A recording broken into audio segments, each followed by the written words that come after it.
जय Hind. Hello friends, कैसे हो आप सब लोग। फ्रेंड्स, आज के सेशन में हम बात करने वाले हैं जीन पियाजे के संज्ञानात्मक विकास के सिद्धांत के बारे में। और इसमें जो है C TET, R TET, H TET, मतलब किसी भी स्टेट का अगर टेट हो, किसी भी स्टेट का अगर टेट हो, स्टेट का टेट हो, जैसे J H TET, C H TET, B H TET, UP TET और सी टेट के लिए वेरी इम्पॉर्टेंट सेशन ये होगा, क्योंकि जीन पियाजे एक ऐसे इकलौता मनोवैज्ञानिक है जो अगर एग्ज़ाम में ना आए तो समझ लियो एग्ज़ाम अधूरा है। इतने इम्पॉर्टेंट हैं ये, हर एग्ज़ाम में ज़रूर देखने को मिलते हैं, कोई भी टीचिंग एग्ज़ाम हो। तो सभी को देखते हुए इस वीडियो को बनाया जा रहा है, ताकि और इसमें हर एक पॉइंट को कवर किया जाएगा। तो सीडीपी की अच्छी से तैयारी करने के लिए हमारे यूट्यूब चैनल विजय एकेडमी से जुड़ सकते हैं। और तो चलते हैं, स्टार्ट करते हैं अपने इस सेशन को। देखेंगे जीन पियाजे के संज्ञानात्मक विकास के सिद्धांत।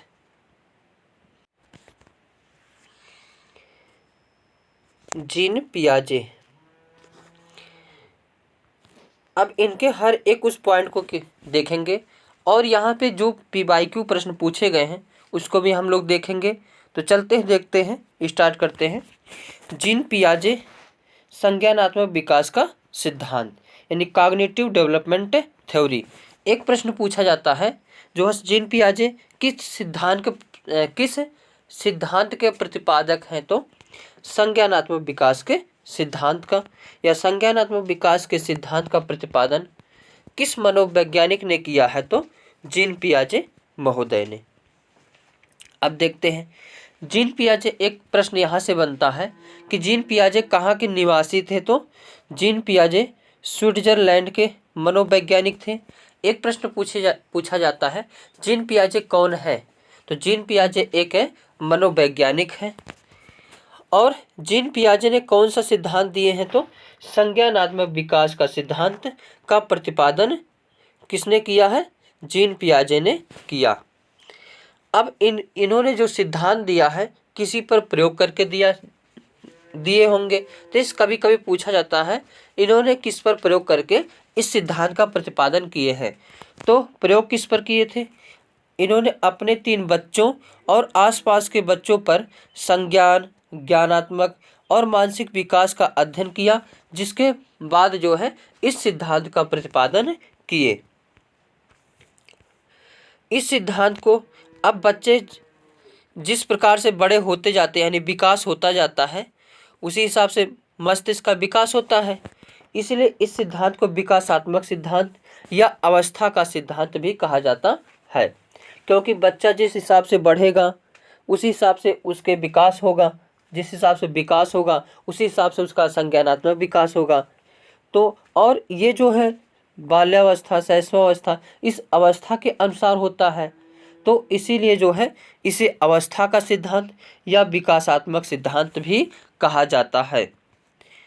पियाजे का मानना है, ये वेरी वेरी इंपॉर्टेंट पॉइंट है, पियाजे का मानना है कि जैसे जैसे बच्चों में जैविक परिपक्वता आती है वैसे वैसे वह वस्तुओं के बारे में अपने दिमाग में कॉन्सेप्ट बना लेते हैं। यानी बच्चा जो है जिस प्रकार से बड़ा होता जाता है उसी प्रकार से हर चीज़ों को अपने दिमाग में जो है कॉन्सेप्ट बना लेता है। ये वेरी इंपॉर्टेंट है, ये सब ऐसे डायरेक्ट डिफिनीशन ही आती है, ये डायरेक्ट पॉइंट ही एग्जाम में उठ करके आया हुआ है।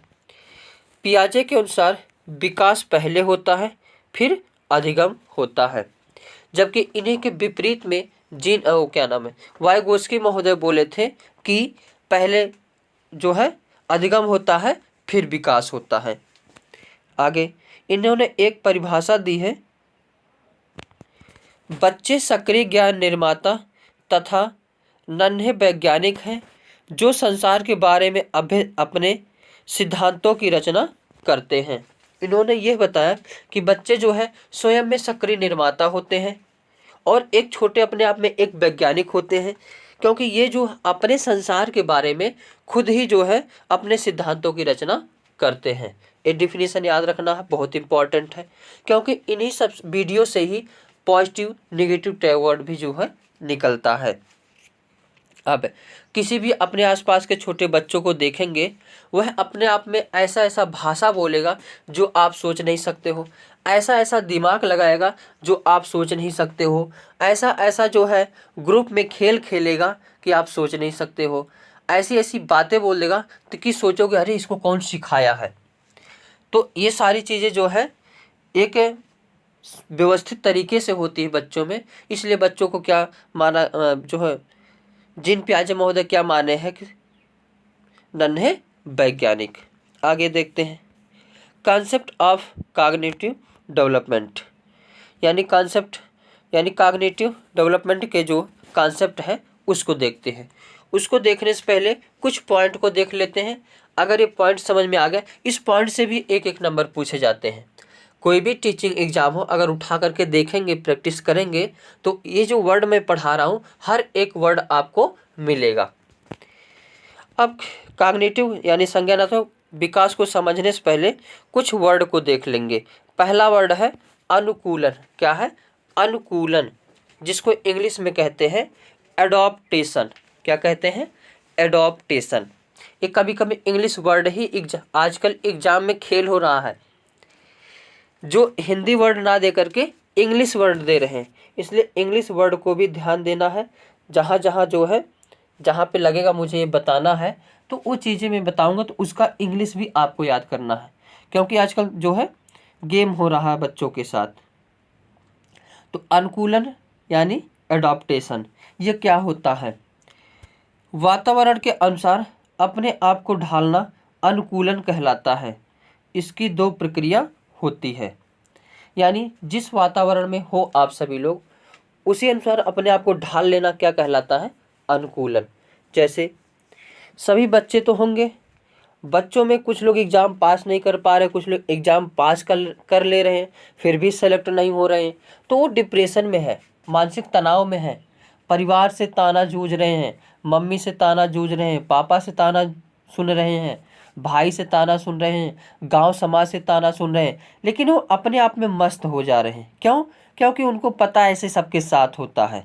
क्या करूँ, मैं भी तो मेहनत कर रहा हूँ, नहीं हो रहा तो नहीं हो रहा है। तो ये जो है कि सब लोग गाली या जो है मतलब जो है अशब्द यानी टेंशन दे रहे हैं, लेकिन उसी में भी मस्त रहना, यही क्या है? अनुकूलन है। अभी कोई अच्छा व्यक्ति हो, उसको थोड़ा सा गाली दे दिया, वो बेचारा डिप्रेशन में चला जाएगा, और वही गड़बड़ आदमी को कितना अच्छे बढ़िया गाली दे दिया जाए, उसको कुछ नहीं होगा, क्योंकि वह उस रूप में ढल गया है और वह उस रूप में नहीं ढला है। तो अनुकूलन समझ में आया होगा। अब इसका एक और एग्जाम्पल बताते हैं। जैसे छोटा बच्चा, नई नई शादी होती है, तो टेडी बियर, कई सारे दिल और पता नहीं क्या क्या मिलते हैं, वो नई जो है दुल्हन को मिलते हैं। तो दुल्हन रखी रहती है। 1-1.5 साल बाद जब बच्चा होता है तो उसको देखता है, और देखते हुए वो अपने आप में जो है अनुकूलन करने का प्रयास करता है। वो बोल तो सकता नहीं, कुछ कर तो सकता नहीं, तो उसको देखता है तो सोचता है ये क्या है, तो वह अपने आप में सोच लेता है ये मतलब एक प्रकार का ऐसे रखा हुआ चीज़ है जो कुछ नहीं कर सकता।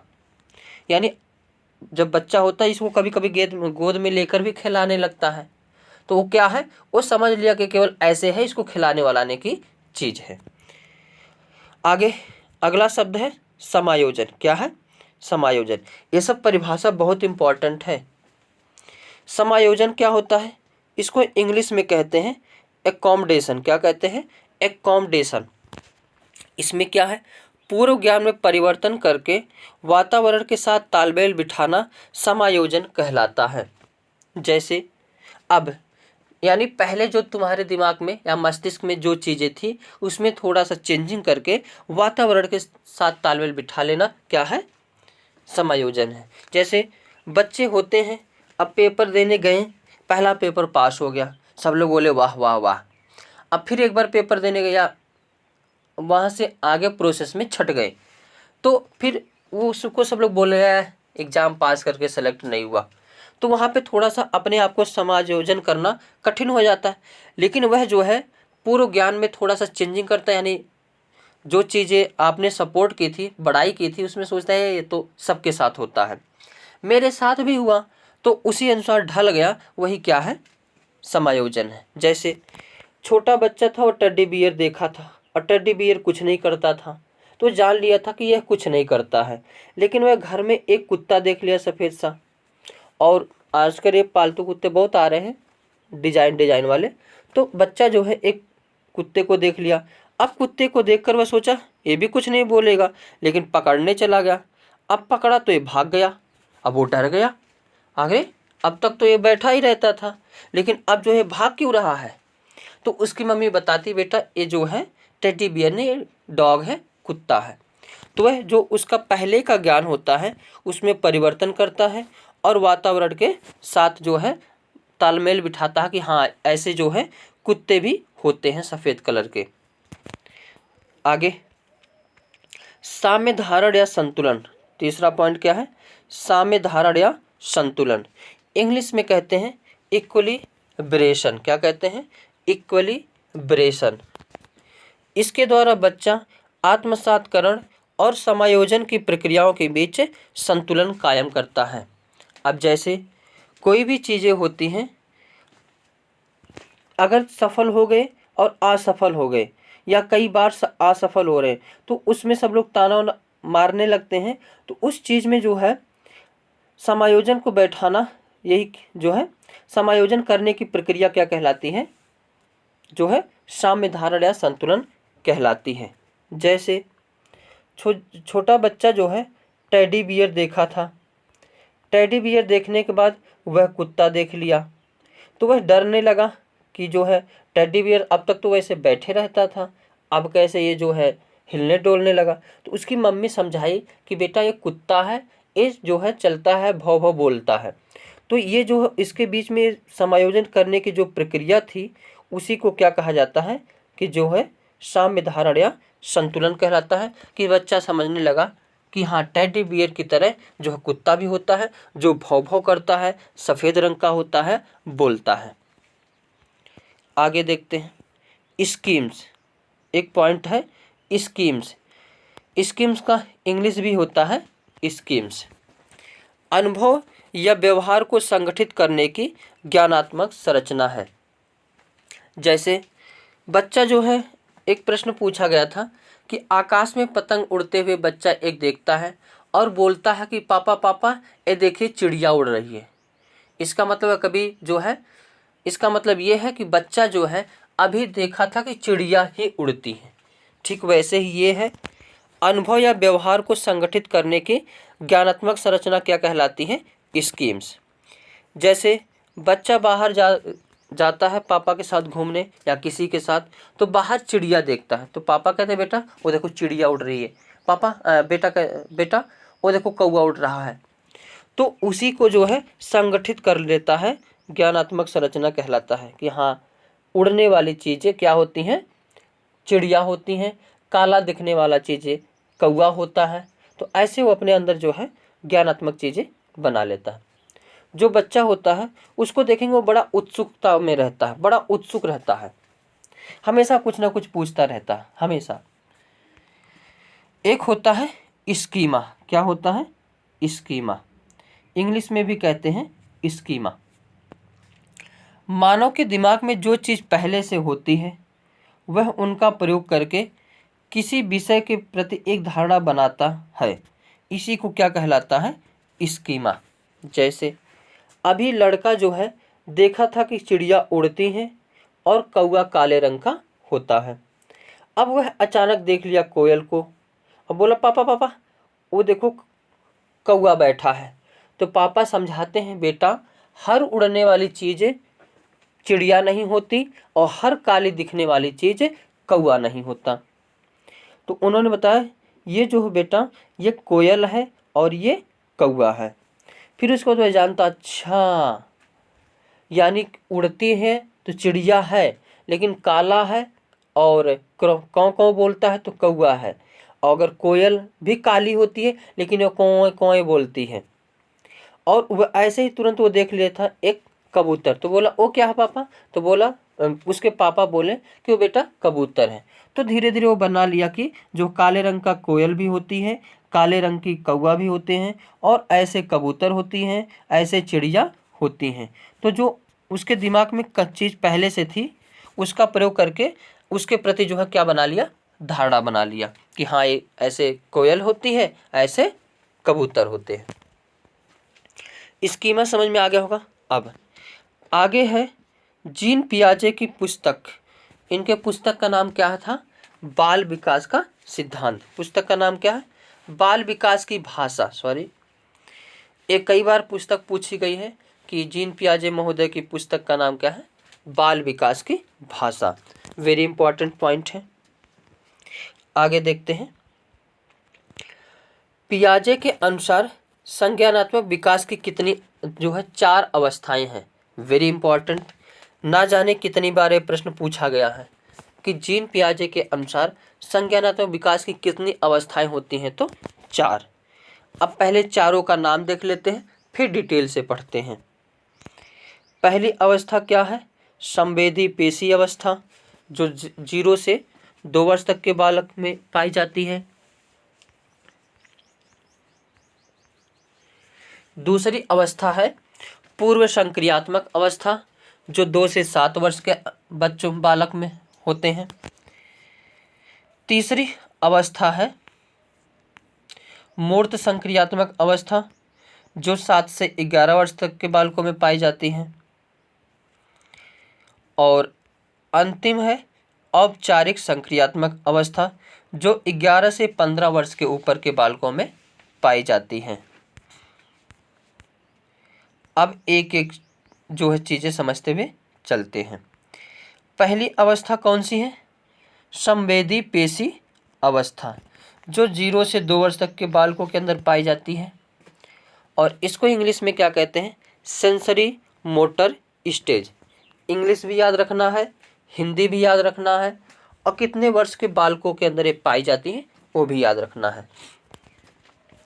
तो संज्ञानात्मक विकास की पहली अवस्था क्या है, संवेदी पेशी अवस्था, जो 0 से 2 वर्ष तक के बालकों में पाई जाती है।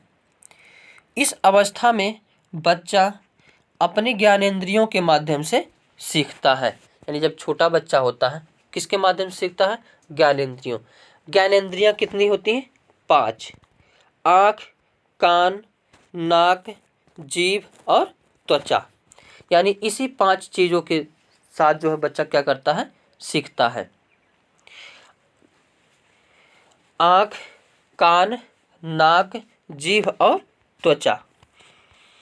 अब ये पॉइंट इम्पॉर्टेंट है, याद रखिएगा। प्रश्न पूछा जाता है कि वस्तु अस्थायित्व का गुण किस स्टेज में आता है, तो इस स्टेज में यानी संवेदी पेशी अवस्था में बच्चों के अंदर अस्थायित्व का गुण आ जाता है, पाया जाता है। यानी अस्थायित्व का गुण क्या क्या होता है कि इसमें जो है बच्चा वस्तुओं की छाप अपने दिमाग में बनाने लगता है। यानी अगर कोई चीज़ें उसको दे दी जाए और छुपा दी जाए तो उसको जान लेगा कि वो चीज़ें वहाँ पे छुपाई गई है। जैसे बच्चे जो है बच्चों को चाबी बहुत पसंद है, और चाबी अगर लिए रहेंगे, अगर ये चाबी पा जाएगा तो एकदम ले लेगा और उसका बिल्कुल जो है खिलता रहेगा। अगर चाबी को तकिए के नीचे रख देंगे तो बच्चा जाएगा तकिए के नीचे से चाबी क्या करेगा, निकाल लाएगा और उसे फिर खेलने लगेगा। और बच्चों का एक जो है चीज़ें रखने वाला स्थान होता है, अगर वो कोई भी चीज़ें लेगा तो वहीं ले जा करके एक ही स्थान पर क्या करता है, रखता है। अब समझ गए होंगे वस्तु अस्थायित्व का गुण क्या होता है। वस्तु अस्थायित्व का गुण वह गुण है जिससे वह अपने दिमाग में वस्तुओं की छाप जो है बनाना शुरू कर देता है, जिससे वह छुपी वस्तुओं को भी ढूंढ लेता है। हमारे घर में एक छोटा सा बच्चा है, वो कोई भी चीज़ पाएगा एक ही जगह ले जाके रखेगा। अब तो बच्चे जो है सिक्कों को भी पहचानने लगे। अगर उसको बहुत छोटा सा ही है लेकिन अब उसको सिक्का दिया जाए तो वह जाएगा फटाक से सिक्का लेगा और ले जा कर के गोलक में डाल देता है। आगे पॉइंट देखते हैं। दूसरी अवस्था है पूर्व संक्रियात्मक अवस्था, जो 2 से 7 वर्ष तक के बालकों के अंदर पाई जाती है। इसको इंग्लिश में कहते हैं प्री ऑपरेशनल स्टेज। यह क्रिया करने से पहले की अवस्था है।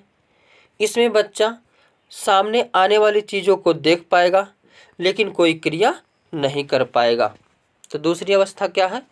पूर्व सक्रियात्मक अवस्था, जो कितने वर्ष तक के बालकों में पाई जाती है?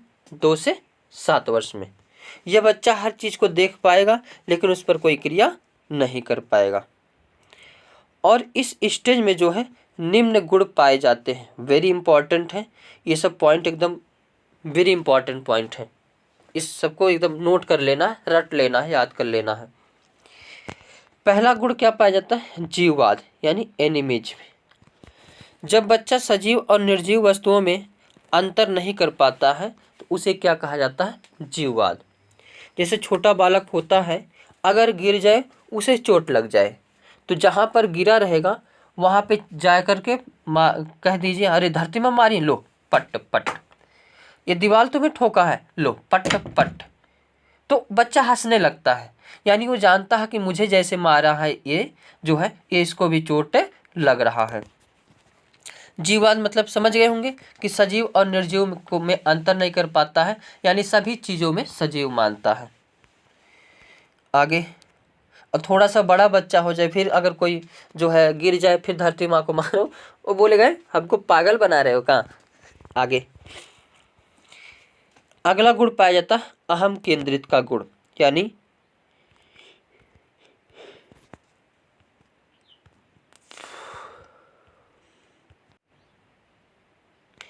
इगोसेंट्रिज्म, जिसको हिंदी में कहते हैं अहम केंद्रित। जब बच्चा यह सोचना शुरू कर देता है कि जो वह कर रहा है, सोच रहा है, सब ठीक है और वही सब करे। अब इस स्टेज में बच्चों के अंदर कौन सा गुण आ जाता है? अहम केंद्रित का गुण। जैसे घर वाले अगर किसी पार्टी में गए हैं, उस पार्टी में बच्चा आइसक्रीम खा रहा है, तो बच्चा सोचेगा मम्मी पापा जितने भी यहाँ लोग हैं सभी लोग आइसक्रीम खाएं। यानी बच्चा जो करता है वह सोचता है कि सभी लोग वही काम करें। तो इसी गुण को क्या कहते हैं? अहम केंद्रित कहा जाता है। यानी बच्चा जो कर रहा है वही सबसे सही है और सभी लोग भी वही करें। आगे देखते हैं आपलटावी, यानी इसमें जो है आपलटावी का जो है गुण नहीं पाया जाता है। इसमें बच्चा वस्तुओं, संख्याओं, समस्या आदि को उलटना पलटना नहीं सीखता है। यानी अगर किसी बच्चों को 4 + 6 बता देंगे 10, तो 6 + 4 पूछेंगे तो बता नहीं पाएगा। इसी को क्या, ये इस स्टेज में बच्चों के अंदर आपलटावी का गुण नहीं पाया जाता है। आगे इस स्टेज में मुद्रा संप्रत्यय, दूरी, भार, ऊंचाई, ऊंचाई, संरक्षण, क्रम निर्धारण की योग्यता आदि के कॉन्सेप्ट में कमी होती है। अब मुद्रा क्या, जैसे अगर बच्चों को 100 का नोट, 200 का नोट, 2000 का नोट या सिक्का दिया जाए तो वह सिक्का ही लेगा। क्या लेगा? सिक्का लेगा। यानी वह जान नहीं पाएगा कौन सी सिक्के की कीमत ज़्यादा है। दूरी, जैसे किसी के बच्चे को जो है घर से स्कूल पहुंचा दिया जाएगा तो वह स्कूल से बच्चा अकेले घर नहीं आ पाएगा, जाना पड़ेगा लेने। ऊंचाई, यानी एक छोटी गिलास रहे, एक जो है मोटी और मतलब एक लंबी गिलास रहे, एक छोटी गिलास रहे, लेकिन दोनों का मात्रा अगर एक ही रहे, यानी दोनों में समान मात्रा हो, तब भी जो है बच्चा कौन से गिलास को लेगा? लंबी वाली, ऊंचाई वाली, जो सबसे लंबी होगी। भले उसमें कम चीज़ हो, कम मात्रा हो, लेकिन वह किसको लेगा? लंबी वाली गिलास को लेगा। क्रम निर्धारण की योग्यता, यानी क्रम को निर्धारण नहीं कर पाता है। आगे केंद्रीकरण का गुण पाया जाता है। जो है कौन सा गुण पाया जाता है? केंद्रीकरण का भी गुण पाया जाता है। अब केंद्रीकरण क्या होता है? जब बच्चा किसी वस्तु की सारी विशेषता को छोड़कर केवल एक विशेषता पर ध्यान देता है, यही क्या कहलाता है? केंद्रीकरण कहलाता है। जैसे कोई बच्चा है, अगर उसको मोबाइल दे दिया जाए, अब मोबाइल में कई सारी चीज़ें होती हैं, लेकिन उसका ध्यान किसी पर नहीं जाएगा, केवल जाएगा तो कार्टून पर या फिर जाएगा गेम पर। यानी दुनिया की सारी विशेषता को छोड़ करके किसी एक चीज़ पर ध्यान देना क्या कहलाता है? केंद्रीकरण। यह बच्चों के अंदर कूट कूट कर भरी होती है। बच्चे को जो कुछ भी अगर बचपन में सिखाया जाए, वो बहुत चीज़ें जल्दी उस चीज़ों को क्या करता है? सीखता है।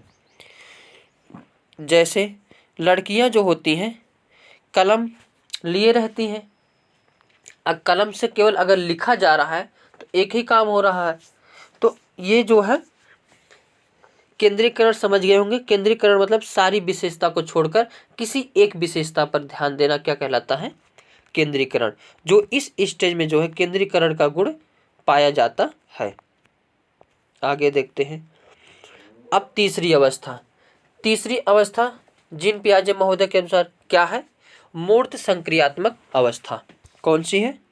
मूर्त संक्रियात्मक अवस्था, जो 7 से 11 वर्ष तक के बालकों के अंदर पाई जाती है, और इसको इंग्लिश में कहते हैं कॉन्क्रीट ऑपरेशनल स्टेज।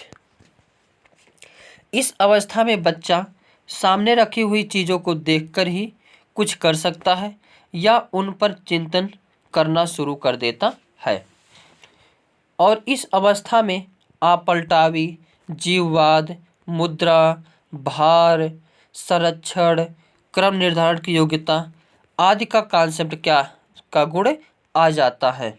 जैसे पहले बच्चे को सिक्का पसंद था, लेकिन अब कई सारी नोट देंगे तो सबसे बड़ी वाली नोट ले लेगा। अब इस अवस्था में बच्चा स्कूल से घर चला भी जाएगा और घर से स्कूल भी चला जाएगा। अब बच्चा जो है यह भी जान जाएगा कि जो है बड़ी गिलास में ज़्यादा चीज़ें हैं या छोटी गिलास में है, और इसमें जो है यह भी जान जाएगा कि जो है बड़ी गिलास में ज़्यादा है, छोटी गिलास में ज़्यादा है। 6 + 4 = 10 कर लेगा, और 4 + 6 भी बराबर 10 क्या कर लेगा। यानी अपलटावी का गुण भी इसमें आ जाता है।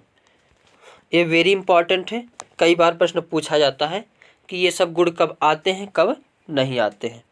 अब इस अवस्था में आगमनात्मक तर्कणा का भी विकास हो जाता है, यानी इंडक्टिव रीजनिंग का भी विकास हो जाता है।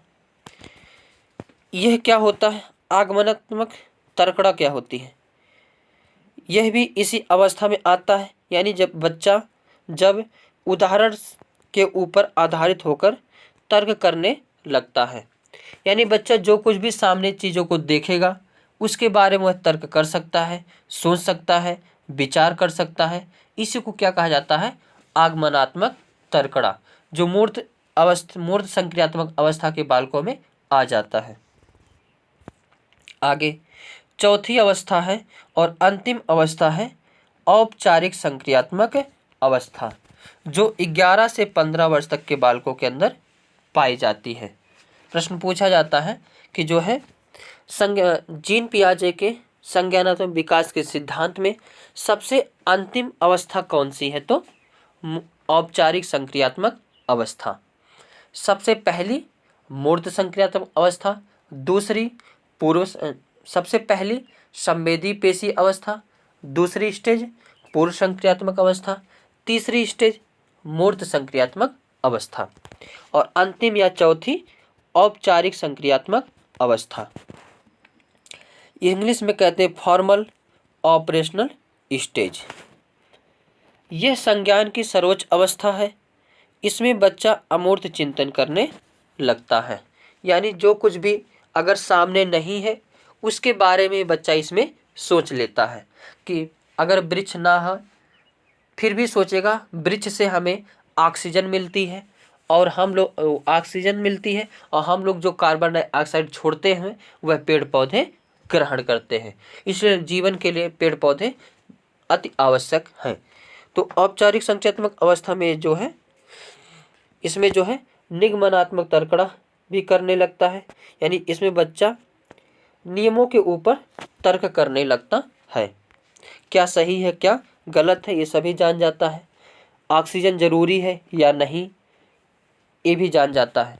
निगमनात्मक तर्कड़ा क्या होता है कि जो चीज़ें मौजूद ना हो फिर भी उसके बारे में जानकारी सोचना, विचारना, इकट्ठा करना, बातें करना, यही क्या है, निगमनात्मक तर्कड़ा है। आशा है कि ये विषय जो है जीन पियाजे का चैप्टर अच्छा लगा होगा और सभी पॉइंट को हमने इसमें कवर किया है और इनके कुछ क्वेश्चन को भी हम लोग देख लेते हैं ताकि ये अंदाज़ा लग जाएगा हाँ जी क्वेश्चन किस प्रकार से पूछे जाते हैं। पहला प्रश्न है इस सेशन का, जीन पियाजे द्वारा परिभाषित वह अवस्था जहाँ संज्ञानात्मक विकास बालक की अपनी इंद्रियों के प्रयोग तथा बाहरी दुनिया का पता लगाने के प्रयासों से होता है। हमने बताया था अभी कि ज्ञानेंद्रियों से जो है यानी संवेदी पेशी अवस्था में बच्चा कैसे जानकारी ग्रहण करता है, ज्ञानेंद्रियों से ये या इंद्रियों से। तो इंद्रिय शब्द आ गया तो क्या लगा देंगे, ज्ञानेंद्रिय, यानी A option is the correct answer हो जाएगा। आगे प्रश्न है, जीन पियाजे के सिद्धांत का प्रमुख प्रस्ताव है कि क्या है। बहुत इंपॉर्टेंट एक क्वेश्चन है। पहला, बच्चों की सोच वयस्कों से बेहतर होती है या बच्चों की सोच मात्रात्मक रूप में वयस्कों से भिन्न होती है या बच्चों की सोच गुणात्मक रूप में वयस्कों से भिन्न होती है या बच्चों की सोच वयस्कों से भिन्न होती है। अब इसके लिए एक पॉइंट याद रखना है कि जीन पियाजे महोदय बोले थे, बताए थे कि बच्चों के जो सोच होते हैं मात्रात्मक रूप से जो है समान होते हैं लेकिन गुणात्मक रूप से वयस्कों से भिन्न होती हैं। तो इसमें C option is the correct answer हो जाएगा। वेरी इंपॉर्टेंट क्वेश्चन है ये। जीन पियाजे के अनुसार क्या है, मात्रात्मक रूप से समान लेकिन गुणात्मक रूप से वयस्कों से भिन्न होती है। तो इसमें C option is the correct answer. Next question है, पियाजे के अनुसार संज्ञानात्मक विकास की तृतीय अवस्था निम्न में से कौन सा है। याद रहे इस सारे प्रश्न पी बाई क्यों हैं, कहीं नहीं कभी ना कभी ये सारे प्रश्न क्या किए गए हैं, पूछे गए हैं। तो इसमें तीसरी अवस्था पूछी है। तो पहली अवस्था होती है संवेदनात्मक, ये पहली अवस्था है। दूसरी अवस्था है पूर्व संक्रियात्मक, ये दूसरी अवस्था है। तीसरी अवस्था पूछा है तो ये मूर्त संक्रियात्मक अवस्था है और चौथी क्या है, औपचारिक संक्रियात्मक अवस्था। तो इसमें तीसरी पूछा गया है, इसमें तीसरी अवस्था पूछी गई है तो मूर्त संक्रियात्मक अवस्था यानी C option is the correct answer. Next प्रश्न देखते हैं, जीन पियाजे के संज्ञानात्मक विकास की अवस्थाओं के अनुसार जिसे पूर्व प्रत्यात्मक काल के रूप में जाना जाता है निम्न में से किस से संबंधित है।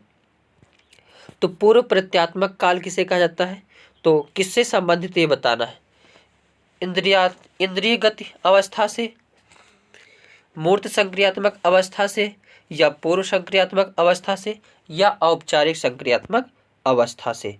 तो इंद्रिय से है नहीं, मूर्त से भी नहीं, इसमें जो है पूर्व संक्रियात्मक अवस्था यानी C option is the correct answer इसमें हो जाएगा। C option is the correct answer.